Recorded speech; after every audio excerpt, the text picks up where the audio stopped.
Hi guys and welcome back to our YouTube channel. Now recently ये topic बहुत ज़्यादा यहाँ पे न्यूज़ में आ रहा है, जहाँ पे रशिया ने पाकिस्तान को डायरेक्टली ये बोला है, यहाँ पे आप आर्टिकल में भी देख सकते हो कि Russia asked Pakistan to return helicopter engines as Ukraine war continues to intensify.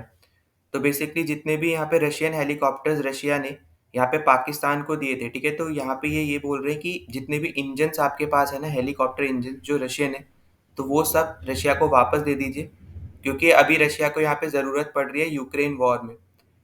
तो यहाँ पे इस वीडियो में हम लोग डिस्कस करेंगे कि यहाँ पे रशिया के जो हार्डवेयर है, ठीक है, मिलिट्री हार्डवेयर है, पाकिस्तान के पास कैसे आ गए। साथ ही साथ ये जो अभी रशिया कर रहा है, इससे रशिया की क्या इमेज बन रही है दुनिया में। और साथ ही में क्या रशिया ने इंडिया से भी यहाँ पे कुछ रिक्वेस्ट की है, क्या यहाँ पे इंडिया से भी कुछ मांगा है, और यहाँ पे ये क्यों कर रहे हैं, ठीक है। तो ये सब हम इस पर्टिकुलर वीडियो में जानेंगे। तो यहाँ पे शुरू करने से पहले मैं आपसे यहाँ पे क्वेश्चन पूछूंगा।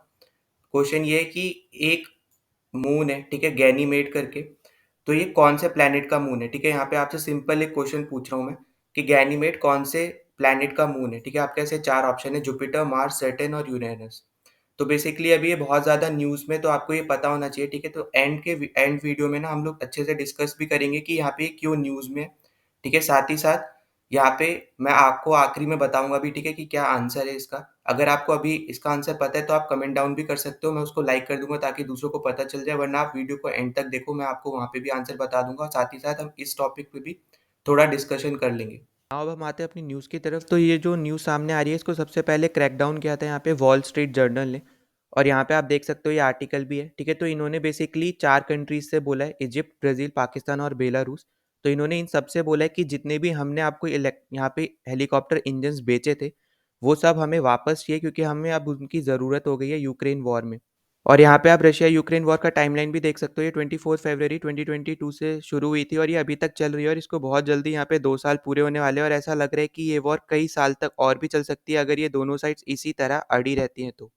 नाउ रशिया अपनी तरफ से पूरी कोशिश कर रहा है कि ये अपनी मिलिट्री को जितना ज़्यादा हो सकता है उतना ज़्यादा सपोर्ट कर पाए, इनको अटैक हेलीकॉप्टर दे पाए, ट्रांसपोर्ट हेलीकॉप्टर दे पाए, जिससे जल्दी से जल्दी यूक्रेन की जितना ज़्यादा हो सकता है उतनी लैंड को ये कब्जा कर पाए। और इसका रीज़न भी यहाँ पे ये है क्योंकि रशिया को यहाँ पे एक ओपनिंग दिख रही है, क्योंकि यहाँ पे यूएसए जो है वो अब बिजी हो गया है इसराइल में, क्योंकि वहाँ पे इसराइल हमास वॉर चल रही है। और यूएसए अब जितनी भी उनकी मिलिट्री है, ठीक है, चाहे वो आर्मी हो, नेवी हो, एयरफोर्स हो, वो सबका डिप्लॉयमेंट अब वेस्ट एशिया में कर रहे हैं इसराइल की हेल्प करने के लिए। और इसके अलावा दूसरा भी खतरा यहाँ पे बना हुआ है कि चाइना कभी भी ताइवान पे अटैक कर सकता है।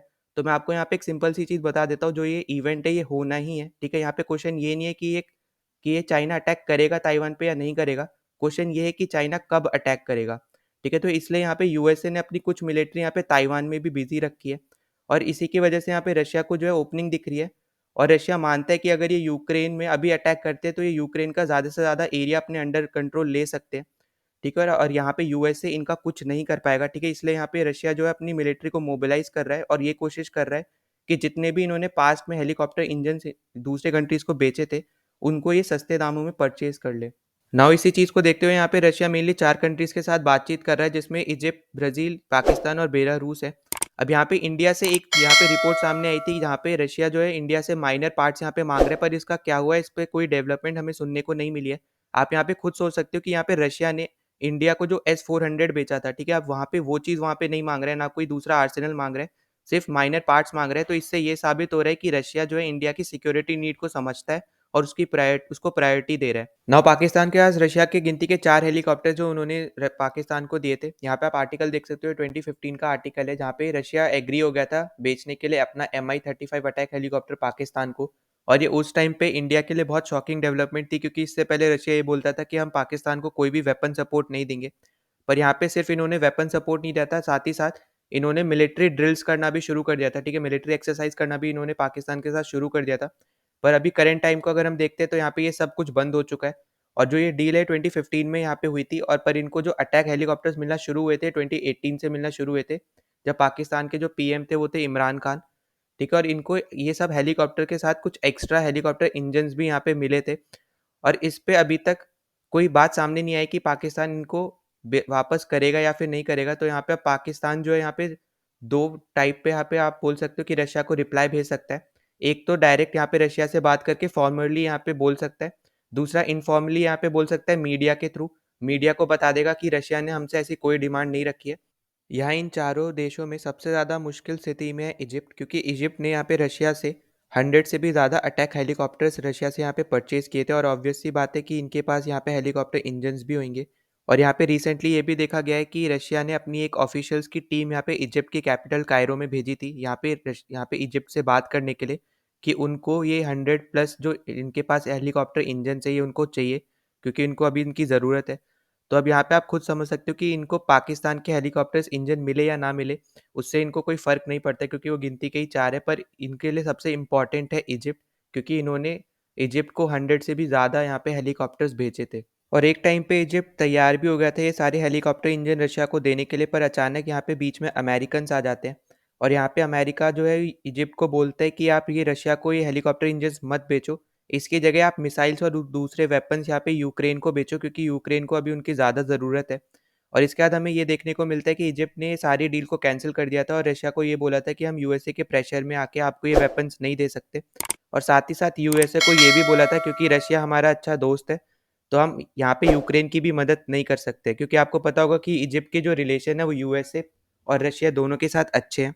और इजिप्ट वीट के मामले में यहाँ पे रशिया के ऊपर पूरी तरीके से डिपेंडेंट है। पर हमें देखने को मिला है जब से यूक्रेन रशिया वॉर स्टार्ट हुई है, तब से इजिप्ट ने इंडिया से गेहूं परचेज करना शुरू कर दिया है, जिसकी वजह से इंडिया को भी बहुत ज़्यादा फायदा हुआ है इस चीज़ से। और यहाँ पे इजिप्ट अपने रिलेशन रशिया के साथ खराब करना नहीं चाहेगा। अगर ये होता है तो ये इनके लिए बहुत बड़ा डिजास्टर होगा, क्योंकि हमें आने वाले टाइम में यहाँ पे देखने को मिल सकता है कि यहाँ पे जो ये चारों कंट्रीज हैं, ये किसी एक ही को ही सपोर्ट करेंगी, या तो यूएसए की तरफ सपोर्ट करेंगी या फिर रशिया की तरफ सपोर्ट करेंगी। और अगर हम यहाँ पे बात करते हैं कि यहाँ पे रशिया जो ये सब अभी कर रहा है, यहाँ पे जो हेलीकॉप्टर इंजन इन्होंने दूसरे कंट्रीज से मांगे हैं, तो इससे यहाँ पे रशिया को क्या इम्पैक्ट पड़ रहा है। तो बेसिकली अभी हमें देखने को भी मिला है कि कुछ कंट्रीज अब यहाँ पे रशिया की क्रेडिबिलिटी पे डाउट कर रही हैं, क्योंकि अब यहाँ पे ये सोच रहे हैं कि जो यहाँ पे ये लोग परचेज करेंगे, ठीक है, मान के चलते हैं अगर ये जो भी यहाँ पे वेपन्स रशिया से परचेज करना चाहेंगे, तो अब यहाँ पे इससे पहले भी ये लोग 1000 बार सोचेंगे, क्योंकि यहाँ पे कभी भी ऐसा हो सकता है कि रशिया की वॉर स्टार्ट हो जाए किसी भी कंट्रीज के साथ, और उसके बाद यहाँ पे रशिया जो है इनको ही, जो इन्होंने हथियार बेचे थे उनको ही वापस मांग ले इन सब कंट्रीज से, कि इनको अभी ज़रूरत है बोल के। तो यहाँ पे जो ये इशू है बहुत ज़्यादा बड़ा है यहाँ पे रशिया के लिए, और इस रशिया को ये रिजॉल्व करना ही पड़ेगा। और साथ ही में अगर हम अभी मेन टॉपिक पे बात करते हैं, तो यहाँ पे रशिया का मेन फोकस होगा इजिप्ट पे, ताकि उनको ये हेलीकॉप्टर इंजन वापस मिल जाए। और अगर ये मिल जाते तो ये रशियन मिलिट्री के लिए बहुत बड़ा बूस्ट होगा। तो अब वापस आते हैं अपनी क्वेश्चन की तरफ। तो मैंने आपसे पूछा था कि गैनीमेड कौन से प्लैनेट का मून है, तो इसका करेक्ट आंसर है हमारा जुपिटर। ठीक है, तो अब मैं आपको यहाँ पे दिखाऊं, तो यहाँ पे आप देख सकते हो ये नासा की ऑफिशियल वेबसाइट है। ठीक है, तो यहाँ पे इनका एक मिशन है, यहाँ पे नासा का जूनो। तो इसके थ्रू ये लोग जुपिटर को स्टडी करते हैं, तो उसी में ही इनको मिला है कि इसके सरफेस पे, ठीक है, गैनीमेड के सरफेस पे इनको मिनरल सॉल्ट और ऑर्गेनिक कंपाउंड मिले। ठीक है, अब यहाँ पे आपको पता होना चाहिए कि किसके थ्रू मिले, किसके थ्रू इन्होंने कलेक्ट किया है। तो यहाँ पे आप देख सकते हो इन्होंने कलेक्ट किया जोवियन इंफ्रारेड ऑरल मैपर के थ्रू। ठीक है, तो ये स्पेक्ट्रोमीटर है, तो ये इंस्ट्रूमेंट है जिसके थ्रू इन्होंने ये सब डेटा कलेक्ट किया है। इसके बाद अगर मैं आपको एक छोटे से यहाँ पे बोल सकते हो फैक्ट्स अगर मैं बताऊँ गैनीमेड के, तो आपको पता होना चाहिए कि लार्जेस्ट मून है जुपिटर का, लार्जेस्ट मून है हमारे पूरे सोलर सिस्टम का। साथ ही साथ जो इसका क्रस्ट है वो आइसी है, पर जो इसके क्रस्ट के नीचे वो है वो हमें वाटर में देखने को मिलता है। तो इसलिए यहाँ पे साइंटिस्ट जो है वो इसी के थ्रू यहाँ पे स्टडी करना चाहते हैं, इसके पूरे सरफेस को आप बोल सकते हैं, या फिर कॉम्बिनेशन किसके थ्रू ये बना है, कैसे बना है। ठीक है, तो ये सब चीज़ इसी पर्टिकुलर मिशन के थ्रू यहाँ पे स्टडी करना चाह रहे हैं। और साथ ही साथ जो हमारे गैनीमेड है ये लार्जर है मरकरी से, और साथ ही साथ जो हमारा डॉर्फ प्लैनेट है प्लूटो उससे भी। और ये एक लौता मून है जिसके पास खुद की मैग्नेटिक फील्ड है। तो आई होप ये आपको सब क्लियर हो गया होगा इस टॉपिक से भी, और जो अभी हमने हमारा जो मेन टॉपिक था उससे रिलेटेड भी। और एंड में मैं एक और चीज़ बोलना चाहता हूँ, अगर आपने अभी तक हमारे टेलीग्राम चैनल को ज्वाइन नहीं किया है, तो प्लीज़ ज्वाइन आवर चैनल। ठीक है, उसका लिंक आपको यहाँ पे डिस्क्रिप्शन में मिल जाएगा इस वीडियो के। और साथ ही साथ अगर आपने अभी तक चैनल को सब्सक्राइब नहीं किया है तो प्लीज़ सब्सक्राइब कर देना। ठीक है, जितना ज़्यादा हो सकता है उतना ज़्यादा शेयर कर देना ताकि दूसरों तक पहुँच सके। तो चलो मिलते हैं नेक्स्ट वीडियो में, टिल देन बाय।